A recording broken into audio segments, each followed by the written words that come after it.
మొదటి అధ్యాయం 5-6 వచనాలు చదువుతున్నాను. నీవు బ్రతుకు దినములన్నిటను ఏ మనుషుడు నీ ఎదుట నిలవలేక ఉండలేక నేను మోషేకు తోడై ఉండినట్లు నీకును తోడై ఉండును. నిన్ను విడువను నిన్ను ఎడబాయను. నిబ్బరము కలిగి ధైర్యముగా నుండును. చదువు కొడదము.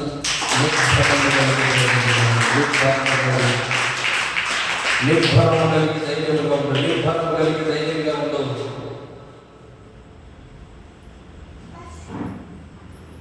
ప్రభా, నీవేమంటున్నావు? నిర్భరం కలిగి ధైర్యంగా ఉండవు. అసలు నిర్భరం నా జీవితంలో ఉందా? ఈ 2వ నెల చివరి దినం అందరూ దేవుడి సన్నిధిలోకి వచ్చిన ప్రియ దేవుని పిల్లలారా, ఈ శుద్ధీకరణ కూడిక దినం అందరూ నీ జీవితంలో ఎందుకు నిమ్మలం లేదు, ఎందుకు నింపడం లేదు?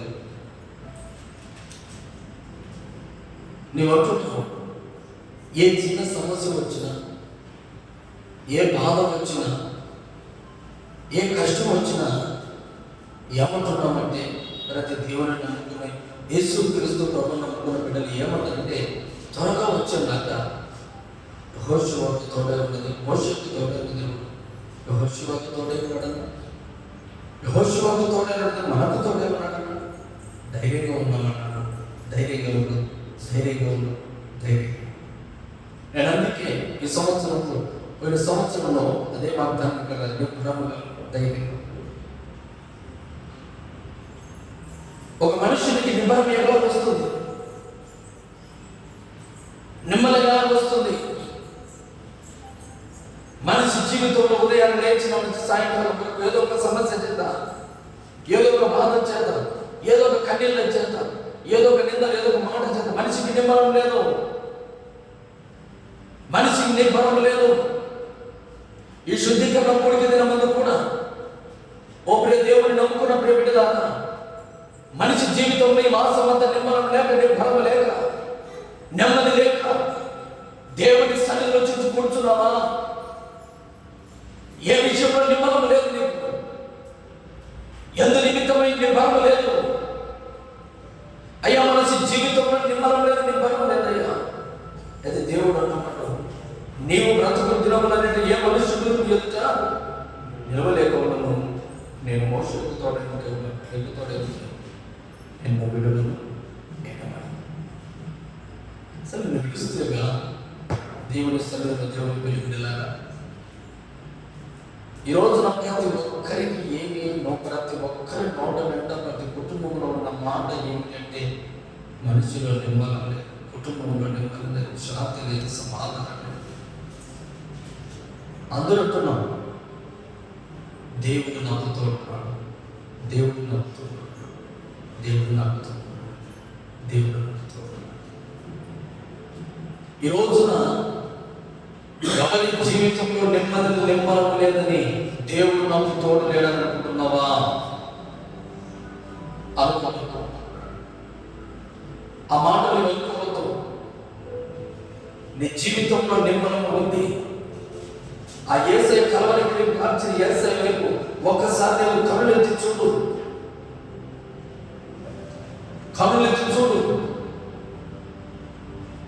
నిమ్మలం ఎందుకు లేదు మనిషి జీవితంలో? యెషయా గ్రంథం 37 మనిషి జీవితంలో ఎందుకు నిబ్బరం లేదు? యెషయా గ్రంథము 37వ అధ్యాయం 32వ యెషయా గ్రంథము 32వ అధ్యాయము 17వ వచనం. చాలా జాగ్రత్తగా నిదానంగా చదువుకుందాం. నీతి సమాధానం కలుగుచేయును,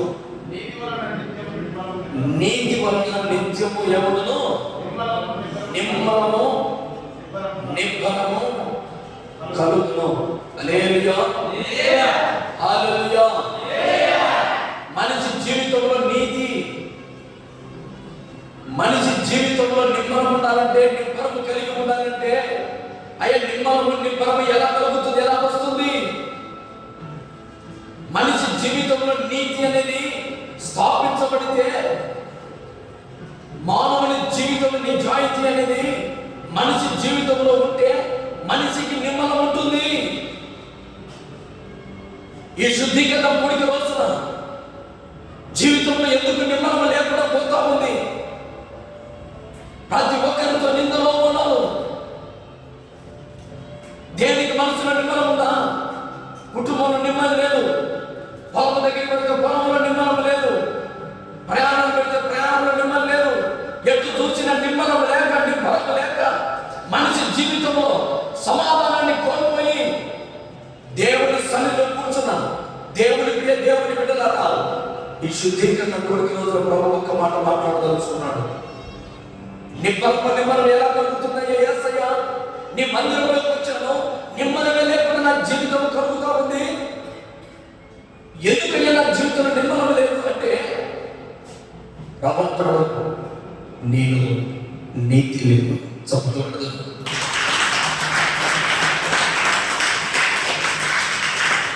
మనిషిలో నీతి లేనప్పుడు అవినీతి దొరకబడుతుంది. మనిషిలో నీతి లేనప్పుడు అవినీతి దొరకబడుతుంది. అంటే మనిషిలో మంచితనం లేనప్పుడు చెడుతనాన్ని స్వభావం కలిగి ఉంటాం. ఎప్పుడైతే మనిషి చెడు స్వభావాలకి అనుకూలంగా వెళ్తూ ఉన్నాడో ఆ వ్యక్తిలో నిమ్మలం ఉండదు, నిబ్బరం ఉండదు. ఈ మాటను బట్టి అర్థం చేసుకుంటే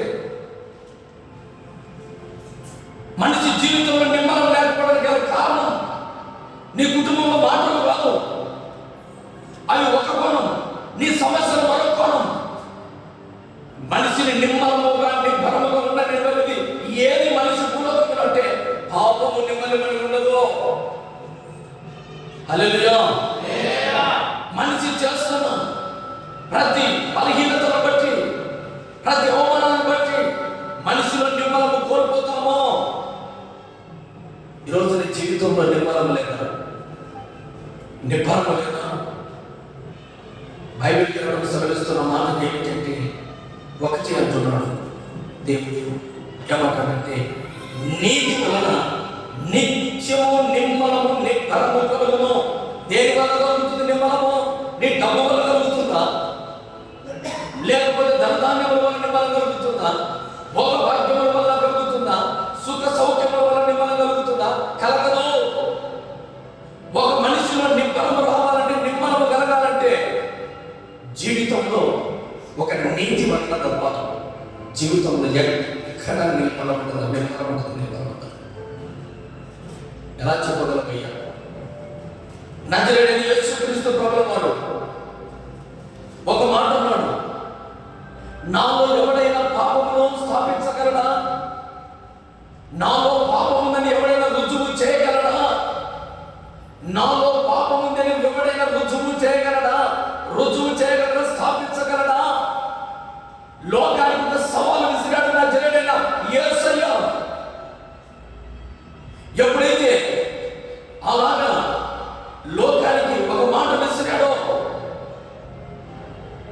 ఈరోజు నీవు నేను ఆ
నీతిమంతులుగా మారుతారు, కనబడతారు మనకు. ఒకవేళ మనలోని నీతి లేకపోతే అనేకులు నీతి తప్పిన వారిలా కనబడతారు. ఈరోజు శుద్ధీకరణ పుట్టిన ఎందుకు నిమ్మలం లేదు మనిషి జీవితంలో అంటే నీతి వలన కలుగుతుంది కనుక ఆ నీతి మన జీవితంలో లేకపోతే ఈ రోజు నుంచి మన జీవితంలో శుద్ధి చేసుకోవలసింది. అంటే అవినీతిని తొలగించుకొని శుద్ధి కలిగిన మనస్సుతో ఈ రోజు నుంచి మన నడకను ప్రారంభించుగాక. హల్లెలూయా. యేసు ప్రభువు లోక పాపములందరి కొరకు మరణించవలసిన రోజున ఇదిగో యేసు ప్రభువు అనేకులు కొరడాలతో కొడుతున్నారు, అనేకులు చిత్రహింసలు చేస్తున్నారు, పిడుగుద్దులు గుద్దుతున్నారు, మొక్కలు ముందు వేస్తా ఉన్నారు. నా యేసయ్య నెమ్మలంగా శిలువ మీద భుజాన వేసుకుని వెళ్తూ ఉన్నాడు. అందరూ ఏడుస్తున్నారని స్త్రీలందరూ ఏడుస్తూ ఉంటే మనందరూ ఏడుస్తున్నాం. అమ్మా ఎందుకు ఏడుస్తూ ఉన్నావు? నా కోసం ఎడగండి. ఏంటయ్యా నీవు ఇంతగా బాధపడుతున్నావే, కనీసం ఒక కన్నీళ్ళు చుట్టకుండా నీకు రాదా? యేసు ప్రభు తన దేహమంతా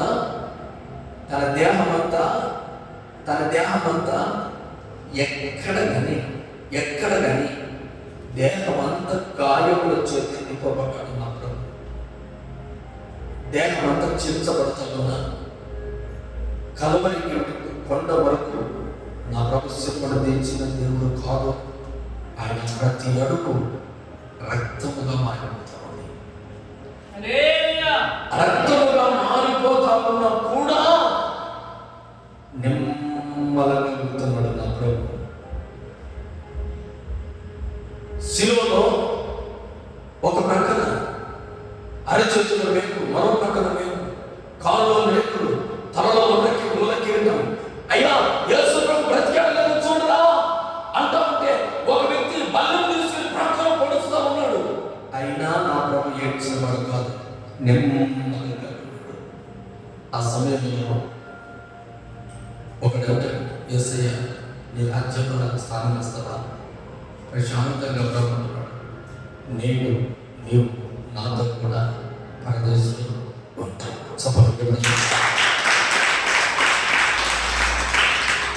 ఎంత ఆశ్చర్యపడండి.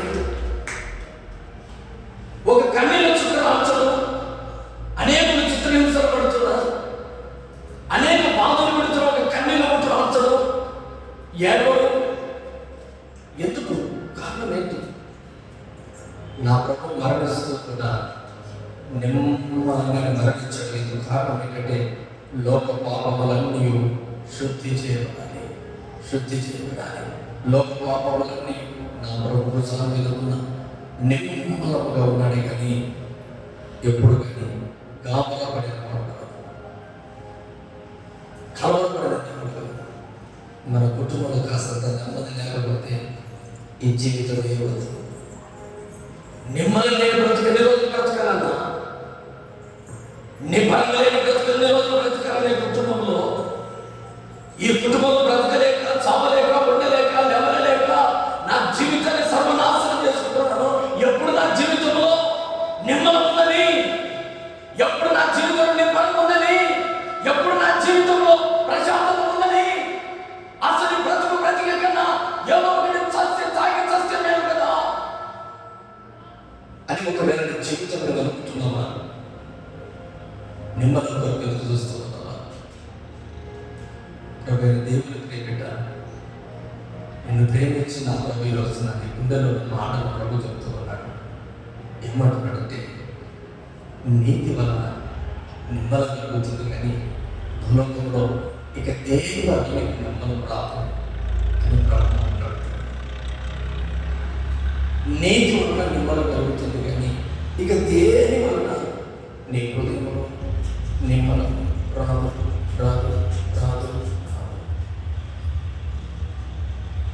ఈ రోజున నీ జీవితం నిమ్మలం లేకపోవడానికి గల కారణం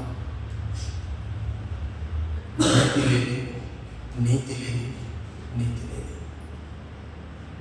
నీ కుటుంబంలో నిర్మాణం లేకపోవడానికి గల కారణం నీతి లేదు, నీతి లేదు, నీతి లేదు, నీతి లేదు.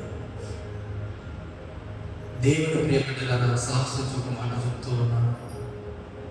మనిషి జీవితంలో ఎప్పుడైతే మార్గాన్ని తప్పుతాడో, నీతిని తప్పుతాడో, ఆ రోజు నుంచి మనిషిలో ప్రారంభమవుతుందండి దుఃఖం, కలవరం, నిర్మలం లేని జీవితం.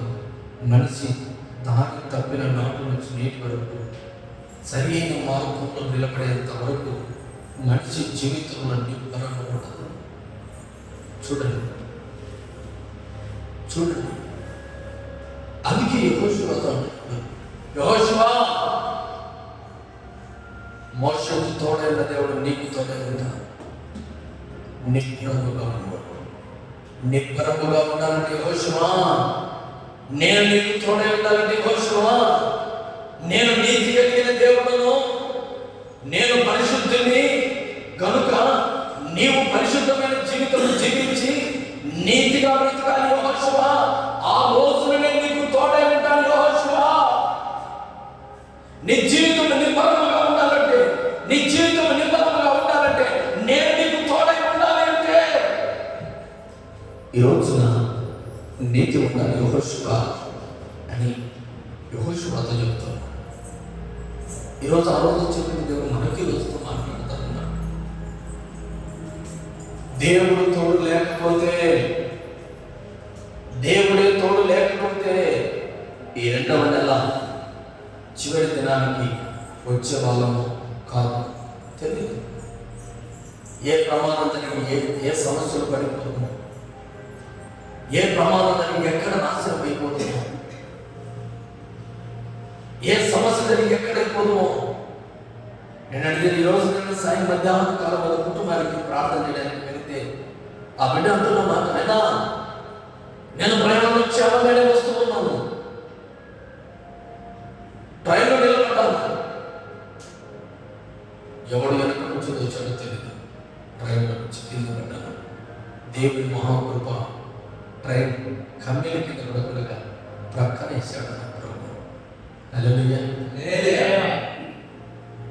ప్రాణం పెట్టి నా జీవితం ఏమైపోయింది, నా కుటుంబం ఏమైపోయింది. ఈరోజు దేవుడికి నేను అనుకున్న దేవుడు వెళ్ళాలి.